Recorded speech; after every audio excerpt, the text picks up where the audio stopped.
Okay, well, we're back and all of the blocks are done in my colors. I still got it hooped up and it's ready to start putting the placement stitches for the envelope closure. And so I am going to try to show you this step. I don't have a way to mount my camera, so I apologize if it is moving around a little bit, but let's stitch the next stitch, and I'm just using a color thread that matches the fabric. And so it's going to go down and it's going to go straight down.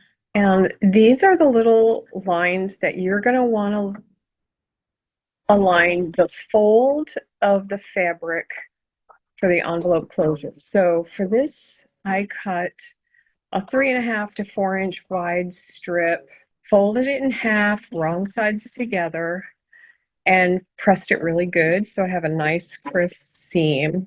So now that that's all ready for me, all I have to do is wait for these placement lines to be stitched.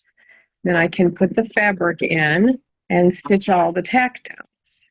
Okay, so I have laid down the fold right along those placement lines, and I'm ready to do the next stitch, which is the tack down stitch. So I'm going to just kind of hold the fabric there in place. Good practice would be to tape it. You should be okay with just letting it go straight down. And it's doing a tack down and trim that is common to applique, and it will do that all the way down.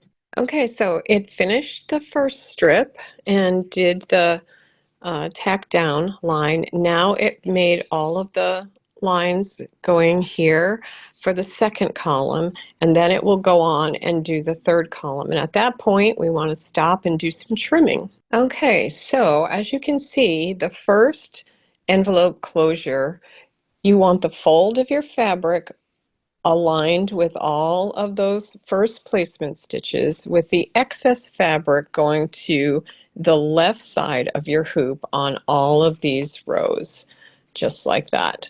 Now what we're going to do is we're going to trim a little up here, because what we don't want to have happen is that we end up having the fabric too close to this side here when it goes and does the envelope closure. So what I want to do is just make sure that all along here is all trimmed up nice. We don't have to trim, of course, in here yet. We'll just cut those all apart. So I'll come back after I've done some trimming and we'll get the other side going. So I've trimmed up a little bit on the inside here. Probably have plenty of room here. I just didn't want to take a chance. And now you're watching the placement for the other side of the magnet envelope closure. So it's just going down and giving you the lines to align the fold. So you'll align the fold to those stitch lines with the excess coming this way. Okay, so here we are with both envelope closures on, and the final color, the final thread, is to do the tack down all the way around the square. So we'll do that next.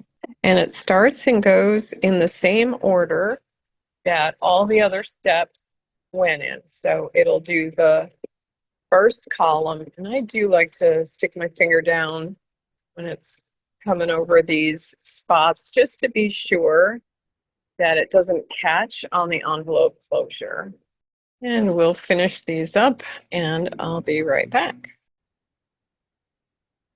Okay, and now I am completely done with the magnets in the hoop. And now what we're going to do is remove this from the hoop, and we're going to go trim just inside this last outer stitching line all the way around the square. So just hug that stitching line. It'll make, it'll make a nice 1/4 inch seam if you just kind of hug that line. So that's what we're aiming for.